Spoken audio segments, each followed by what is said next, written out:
guys! Welcome back my YouTube channel. It's me again, Zaidi Galsote. Let's go! I'm here now at the park of Makarkadim. So they have a good... Before guys, hindi pa ganito ito. Ganda yung park. Yung ngayon may mga bulaklak na. Ayan. So ililibot ko po kayo dito sa park na to. Ayan guys. So wala po akong spotlight. So dito yung lugar na to, ang dami pong nag-walking pagtaglamig guys. Grabe. So marami tayong makikitang mga lovers at couples dito. Ayan. So kailangan po nating isa-isahin. So kailangan natin magbilang ng couples. Ayan. Kung may makikita tayong couples guys. Ayan. Ha? So yan. Pagbilang tayo ng couples, kung ilan ang mga couples dito. Pag may nakita akong Pilipino, I will say, hi! Ayan, lakad lang tayo.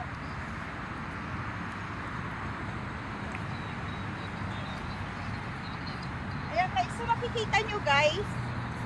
See? Alam nyo guys, papakita ko lang sa inyo yung mga ginagawa ko dito, landscaping. Ayan ito, gumagawa ko ng landscaping na ganito, yung upuan. See, ang ganda ng fence nila, oh. See? Ang ganda, grabe. So, upo ko dito. Ayan. So, ang ganda. Napapicturean dito, guys. Ayan, may oblong. Dito ako sa loob ng garden. Ang gandang pagpa-landscape dito. Tapos ang daming mga flowers dito, guys.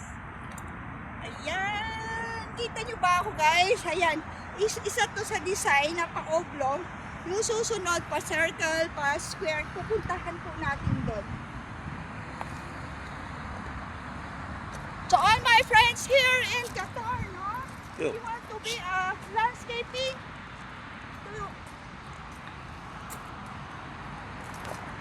if you want to make the landscaping, I'll show you the design again. See, here we are. At napakaganda ang ating landscaping dito sa park. Yeah,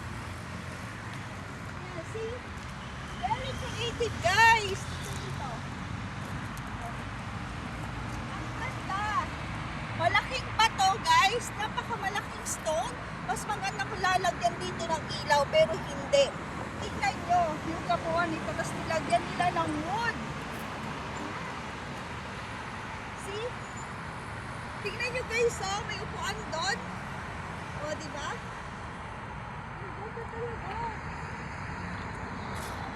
So, ang laki ng pagbabago ng park na to guys. Kasi before, wala lang, damuhan lang to.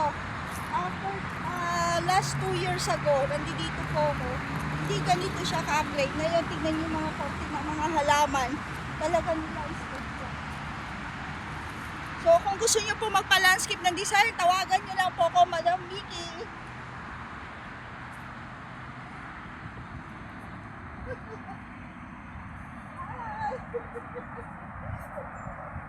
Diba, umilag? 1 point.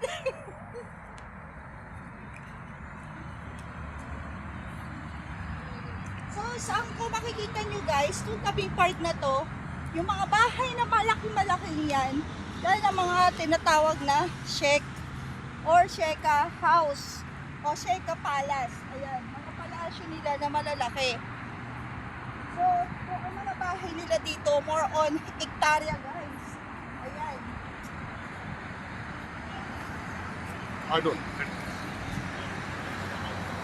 Akala nyo may malunggay sa Pilipinas, may malunggay din dito sa Qatar. Ayan o, ang laki-laki daming malunggay. At ayun tayo, farm tree ba to?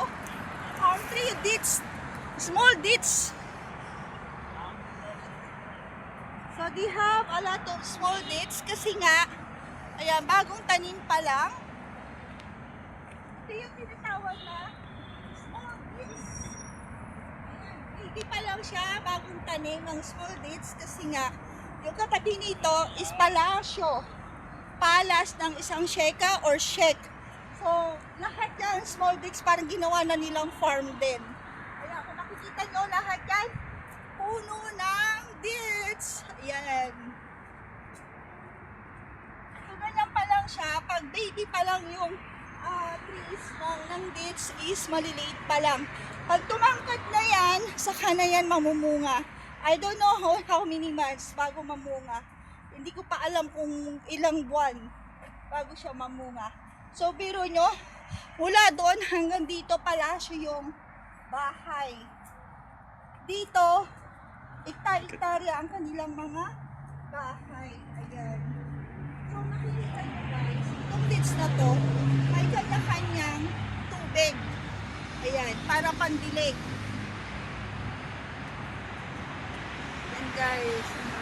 Bawat puno guys is mayroong patubig. Ha? Mayroon siyang irrigation. Look at this. See?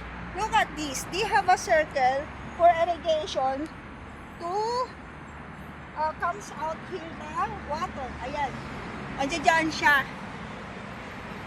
Mas maganda siguro pag may lights dito eh.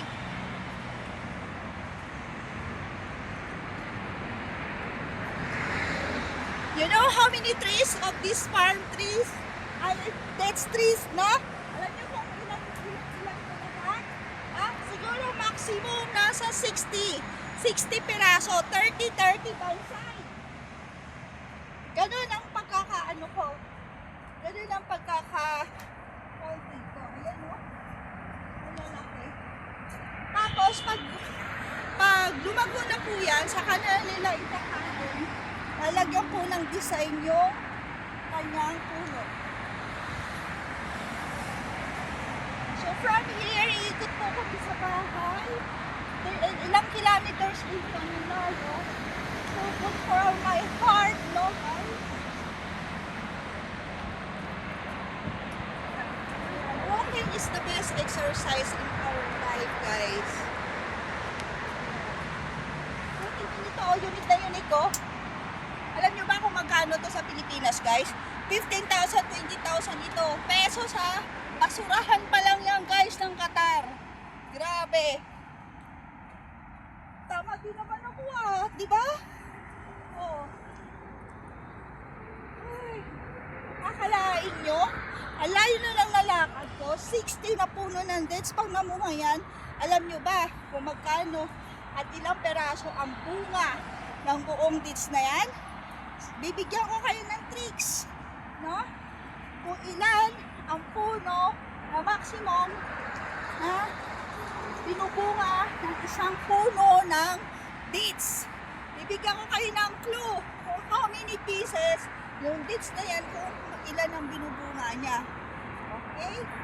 Hulaan nyo yan, guys. Ibigay nyo sa comments. At sasagutin ko kayo sa comments, guys. Guys, ang dami dito mga pusang mga breed cats. See? Shhh, ayan. Paikot-ikot na naman. Ang gaganda. Shhh. Shhh. Meow. Ang ganda ng cat. So buntis. Saan tayo? Doon o dito? Ayan. Gaya na sabi ko sa inyo guys, may kanya-kanya bawat puno. Imagine nyo tapos may mga halaman dito. Imagine nyo, bawat isang puno ng dates may water pump dito, no? So, bilangin nyo ang expenses na dito sa pag-landscaping at may mga bulaklak din. Grabe, hindi ko alam kung anong klaseng bulaklak to eh.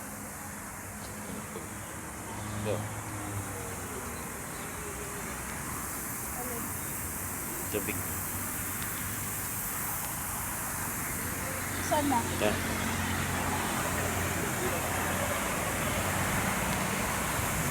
Parang tao dito. Tinkle ng tubig. See? Ito yung sinasabi ko sa inyo, guys. Ha? Nagdidilig. Ayun o, nakikita nyo yun? Or ito? See? May sari-sariling tubig dito. Hindi na kailangan. Kasi nakaprogram na to sa isang cabinet na may time. Magkukusa na siya, mag-on para magdilig. Ayan guys. Morning and night time. sometimes sa tanghali din kasi napakainit. Pero ayan, may sarili sila. Ano tawag dito? Water spring light ba yun? Ang tawag nun? Yan.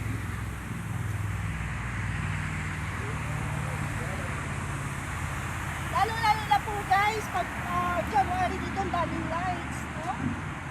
Dito di pa sila nagbukas, doon ang area. So dito, karamihan sa mga OFW guys, ito lang ang libangan namin. Ha? Dito lang sa park, mag-refresh kasi in the whole week, stress sa business, stress in the work. So, kailangan mo mag-refresh. No?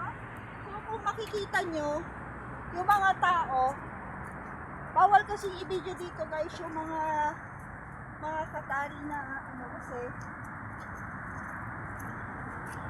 ayan, very sensitive po kasi yung mga lokal dito na ano, ayan ang mga trees. So may mga upuan tayo guys dito. So,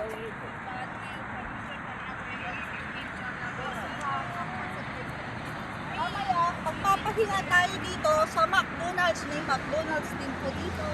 May Jollibee and may KFC. Papahinga ako sa McDonald's and KFC kahit wala akong pera. May karak lang ako. Happy na ako guys.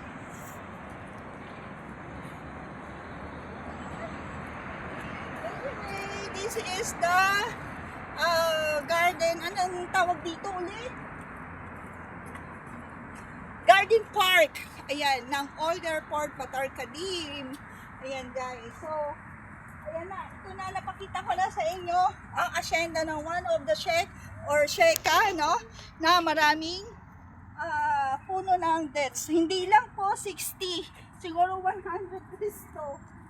Ano 100 trees to guys. 50 dito, 50 dyan. Kasi napakadami. Ang haba guys. Tapos sa ilalim niya, more on mga bulaklak. Ayan guys. Napakalinis. See?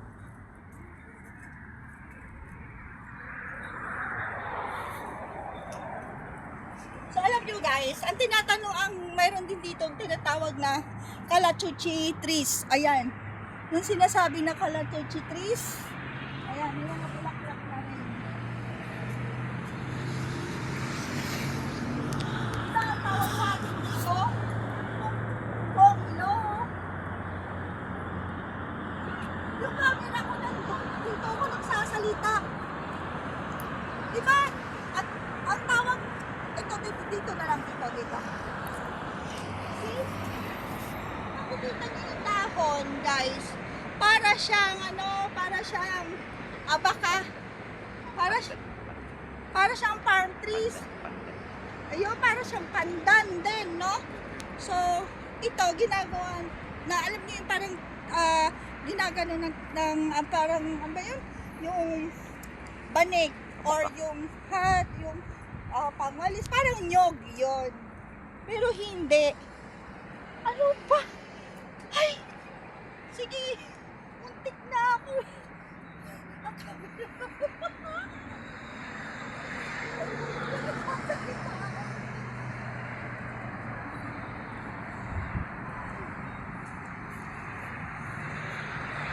So siguro ang ano natin dito guys, hindi lang 100 na puno. Makukuhaan mo kung ano. May matao.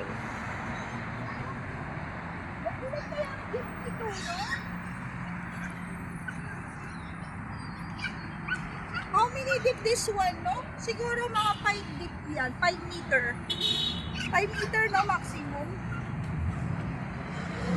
Ang lalim niya. So pagpalagay niyo na 3 meter ang lalim, 2 meter to 3 meter bago mo itanim yun. So mayroon pang puso doon.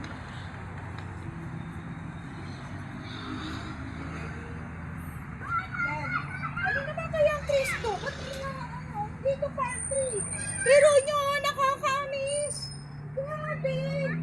Ay, nakita ko to dun sa Diladyo, yung malaking puno. O hindi. Tingnan nyo guys, oh, tingnan nyo. Para siyang ano sa atin.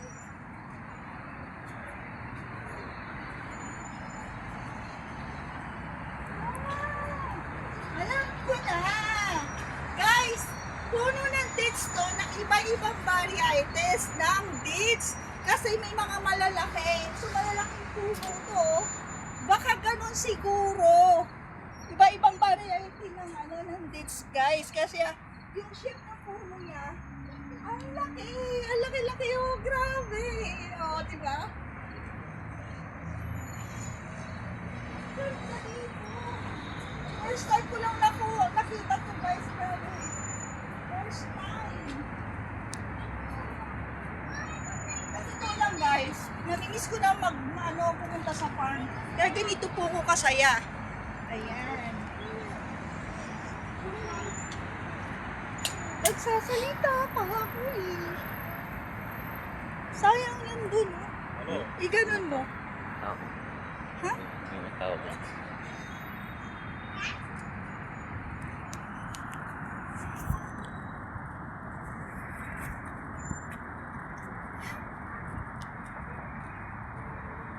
Oh, tignan nyo guys.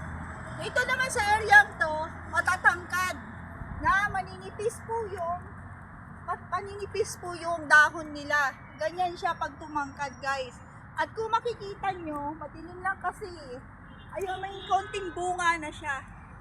Ayan, may sumisibol na nabubunga. Ayan.